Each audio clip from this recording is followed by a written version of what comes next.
pivot a little bit. You mentioned at the beginning of your testimony that you're a pastor. Yes. And what is your church? Grace Community Christian Church. If Stephen is sentenced to life in prison without the possibility of parole, will you maintain contact with him? Would you write letters? I would cherish that opportunity. And if Stephen wanted to communicate with you about his faith in God, is that something you would want to participate in? Yes. And you would respond to him? Yes. Okay. That's all the questions I have for now. Thank you. Good afternoon. My name is Bondi Johnson. I'm one of the prosecutors. We've never met before, so I thought I'd introduce myself. I want to ask a couple of follow-up questions to what the defense asked you that you've talked to the jury about. You said at the end that Josh did love his kids. There was a lot of things about the problems in the household, that there was a divorce, he lost his business, he lost his home. Did he love his kids through all of those things that happened in his life? I would say so. Did he still love his kids or no? The best way Josh could, yes. I mean, I can only go by, he still spoke of his children as far as. She can't commit to Josh loving his kids as you sit there in front of this jury, even though he might have had tough times and lost his business, or lost his house. Is that what you're saying? I can't determine if Josh loved his kids at those moments and times or not. You said in the deposition that Josh was a loving father. Is that correct? Yeah, I mean, as far as I believe from he loved his children, and the fact I didn't see anything that necessarily he disliked his children or hated his children. He bragged about them. He talked about their accomplishments. You were asked a question, so having known Josh well, what type of a father was he? He was a loving father. Do you not believe that statement anymore? I believe he was a loving father in the means in which that's all I'm trying to get to. I don't know why we're having any resistance here. I just asked you if you thought he was a loving father. Yeah, okay, yeah. Okay. Like I said, they're not going to get too difficult here. You said he cared about his boys? And you mentioned that he was stern, but you remember saying he was stern when he needed to be? Yes. Okay. You said he never heard Josh really yell. Not at his kids.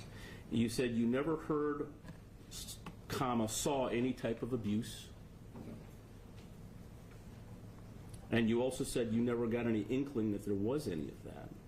No. And that he was proud of his boys. He was.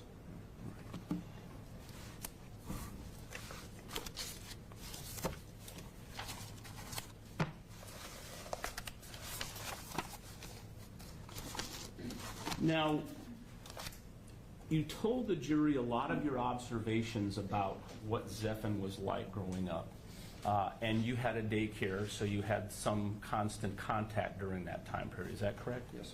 And that, I think there was a little debate in the beginning with the years, but 2005 to 2008, I think is kind of... Yeah, that would encompass those years. We had a 2005 to 2007 and a 2006 to 2008, but if we just went to the outsides of that...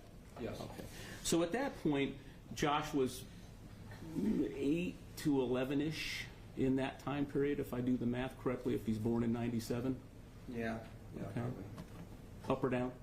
So the observations that you were making, my understanding is that that would have been from that time period in Zephan's life. Yes. And then after he left, after Zephan and Xavier left the daycare, you didn't have day-to-day contact with him as you had when you and your wife were. No. In fact, you had fairly minimal contact with him after that. Yes. You and Josh had kind of I won't call it a falling out, but you were no longer working together. You were pursuing other things. Yeah. Everybody's life changes at some point. Yep. Sometimes life brings you together, and sometimes life takes you in a different direction. Yes. All right. Now, one of those different directions I want to ask you about is, do you remember bumping into Zephan when he was working at the Walmart just before he came down to Florida? Yes, I do. Okay. And you had a chance to at least interact with him briefly, right? And he was working at Walmart in the evenings. Was he pretty positive at that point? I haven't thought of that interaction in a while now. Well, let me do it this way. I'm actually, I kind of know what the answer is because I've got your deposition. Do you recall saying that you saw him working evenings and I happened to run into him there just casually? And he said he was pretty positive. He appeared pretty positive. Yeah. And he said that everything was going well. Yeah, I don't remember anything standing out that was problematic. Okay. So he was now a much older version of the Zephan that you had known as a kid. Okay. And that was in around December of 2018, I'm sorry, not December. It was at the time just before he moved down to Florida. Yeah. Thank you. I have nothing further. I do not have any reading correct. At this time, ladies and gentlemen, we'll take a quick break. If you'll step in the back, we will get back together in just a little while. All rise for the exit of the jurors. Put your notepads on your seats, please.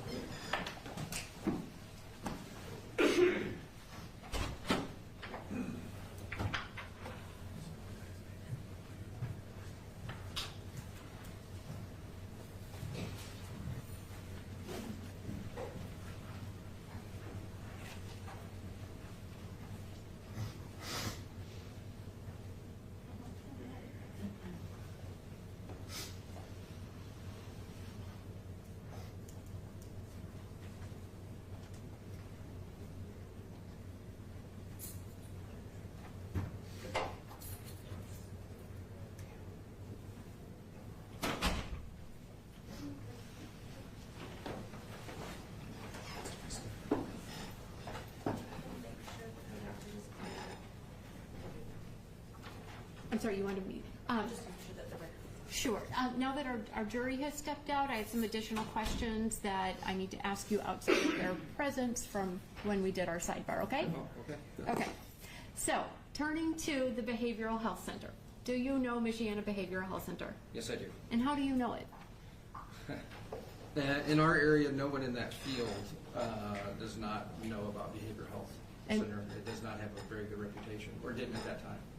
And what, when you say our field, what field are you talking about? Social work field, where you're dealing with, you're working in facilities, you're working around counselors, you're working alongside DCS in those areas. And did you actually work at Michiana Behavioral Health Center? I did. And when did you work there?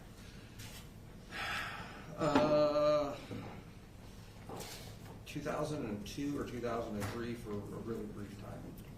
And why was it a brief time that you worked there? I was working, I was a counselor at the Westville Prison for the Gateway Foundation.